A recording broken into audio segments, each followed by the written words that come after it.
I know the deal. You don't want to make your own pizza dough. I don't want to get upset about that. I just want to move forward with my life and try to help you with yours. Because when you buy pizza dough from a grocery store or from a pizzeria, it's not like you're free and clear. There are some problems you're going to run into, and I'm here to help you with that. So I went grocery shopping. I bought a bunch of stuff, including some pizza dough from Trader Joe's. Okay? Dough that comes in a bag, dough that has instructions on it with how to use it, yet I know what's going to happen. You're going to use this dough, you're going to try to stretch it, and then it's going to kind of shrink back a little bit. Don't worry, I've got the tricks. First of all, you have to understand what the dough is, and that is that it's a package of gas. It's a bunch of gas trapped in by flour, water, and salt and yeast. The yeast has been feeding on sugars in the flour, and it's been producing a bunch of gas, which makes the dough expand and rise. So that's why you have to be really careful when you handle this stuff, because it's tender.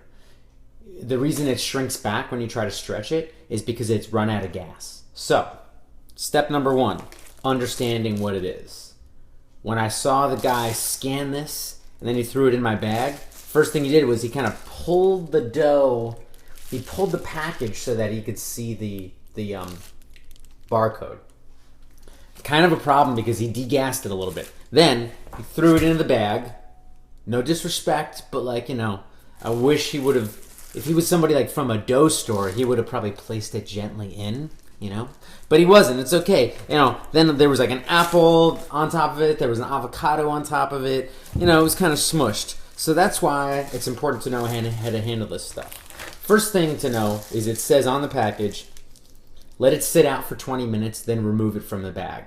I'm going to tell you not to do it that way. I'm actually going to tell you to remove it from the bag first, then let it sit out. So check this out. You got to know how to remove it from the bag. You don't want to reach in and pull it out, because that's where you're going to degas it.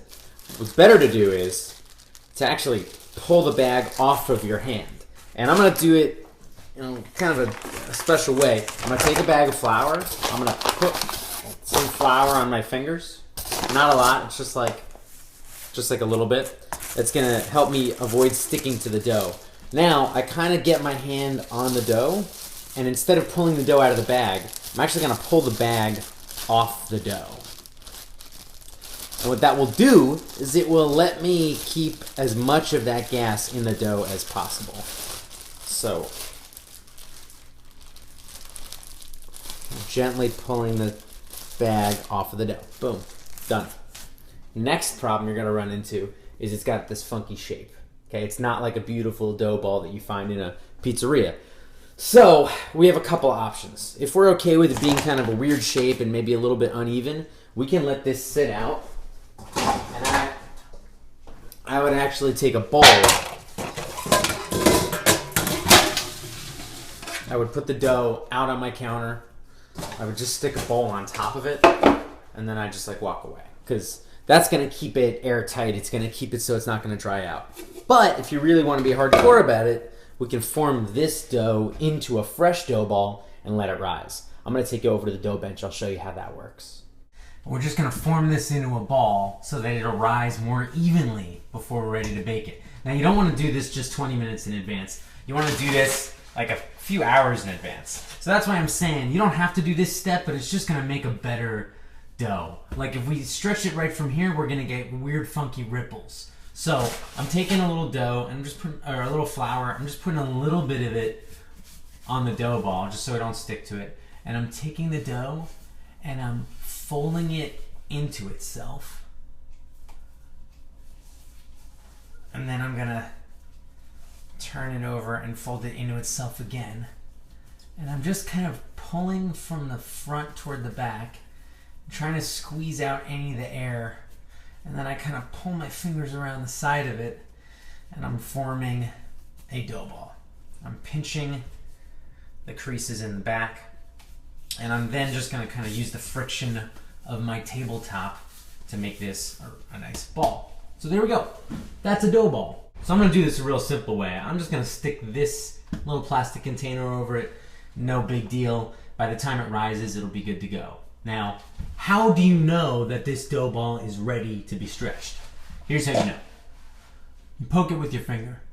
If it bounces back like this, it's not ready.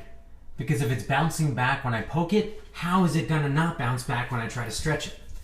So here we go. I'm trying to stretch this dough ball. No, it's shrinking back.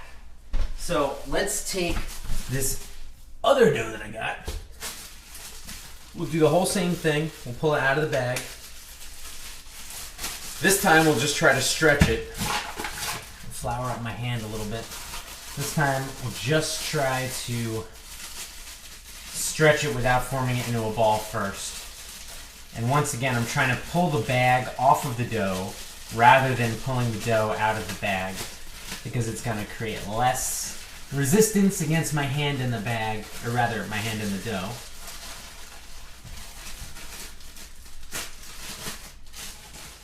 So now, here we have it.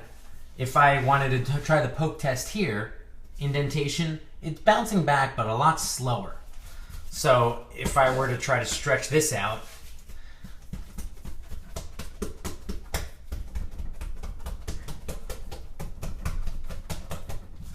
not too bad.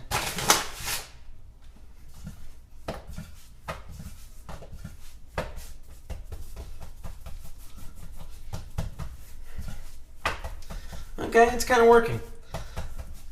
Problem is, if it stayed out for another 20 or 30 minutes, it'd probably be a way better shape than this. So, just proof right here that if you do stretch a dough from like a Trader Joe's or any other grocery store, it does work. You just have to be gentle with the dough. Okay, so actually this one's not that bad. This is the one that I didn't mess with too much at all. It's got a little thin spots, but that's probably my fault. So now you can see that by taking the dough ball and forming it first, then letting it rise, you're gonna get a better stretch and a more even rise. If you just stretch it right out of the bag, as long as you've been nice and gentle with it, then you're gonna get a pretty decent dough.